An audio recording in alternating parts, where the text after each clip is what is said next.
নমস্কার প্রিয় দর্শকবৃন্দু, আজকের আলোচনা শুনে আপনিও বুঝতে পারবেন গীতার প্রথম শ্লোকে পুরো মহাভারতের রহস্য লুকিয়ে আছে। চলুন তাহলে শুরু করি।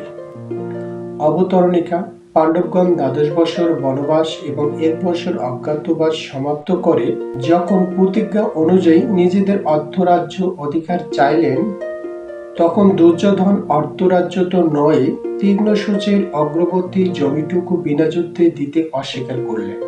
অতঃপর পাণ্ডবগণ কুন্তিমাতার আদেশ অনুসারে যুদ্ধ করা স্থির করিলেন।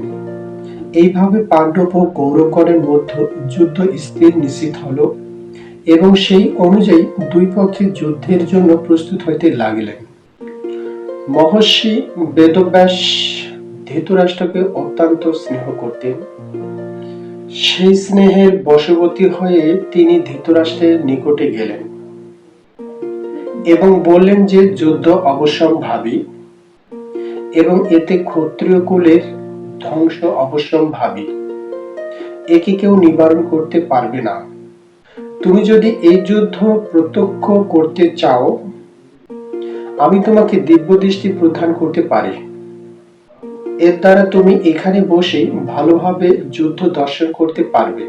ধৃতরাষ্ট্র উত্তরে জানালেন যে আমি জন্মান্ধ, এখন নিষ্কুলের সংহার দেখতে চাই না, তবে যুদ্ধ কিভাবে হচ্ছে এই সংবাদ জানতে আগ্রহী। তখন মহর্ষি বেদব্যাস বললেন, আমি সঞ্জয়কে দিব্যদৃষ্টি প্রদান করছি। এর ফলে সঞ্জয় সমস্ত যুদ্ধ সম্পর্কিত ঘটনাবলী, সৈন্যদের মনোবল ও ভাব জানতে পারবে, শুনতে পারবে, দেখতে পারবে এবং সবকিছু তোমাকে জানাইতেও পারবে। এই বলে তিনি সঞ্জয়কে দিব্যদৃষ্টি প্রদান করিলেন। নির্ধারিত সময়ে কুরুক্ষেত্রের যুদ্ধ আরম্ভ হল।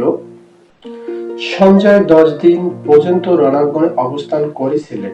পিতামহ ভীষ্ম যখন সর্বিত হয়ে রথচ্যুত হলেন, তখন সঞ্জয় হস্তিনাপুরে, যেখানে ধৃতরাষ্ট্র অবস্থান করেছিলেন, এসে তাকে এই সংবাদ শোনালেন। এই সংবাদ শুনে ধৃতরাষ্ট্র দুঃখিত চিত্তে বিলাপ করতে লাগলেন। তারপর তিনি সঞ্জয়কে যুদ্ধের সংবাদ পুঙ্খানুপুঙ্খ রূপে বর্ণনা করতে বললেন। ভীষ্ম পর্বের 24তম অধ্যায় পর্যন্ত সঞ্জয় যুদ্ধ সম্পর্কিত বৃত্তান্ত ঘটনাবলী ধৃতরাষ্ট্রকে জানিয়েছেন। 25তম অধ্যায় প্রারম্ভে ধৃতরাষ্ট্র সঞ্জয়কে জিজ্ঞাসা করিলেন, তাহলে আমরা এখন আসি ধৃতরাষ্ট্র সম্পর্কে পরিচয়।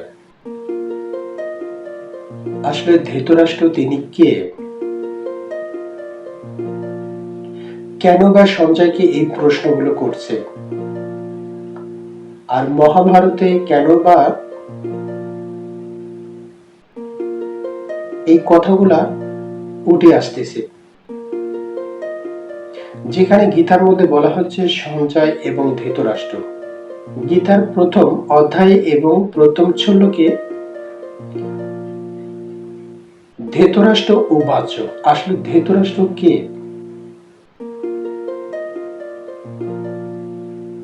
আমরা এই ধৃতরাষ্ট্র সম্পর্কে চলুন আমরা পরিচয়টা জেনে নিই। প্রিয় দর্শকবৃন্দ, আগামী পর্বে আমরা জানব ধৃতরাষ্ট্রের পরিচয় সম্পর্কিত। সেই পর্যন্ত অপেক্ষায় থাকুন।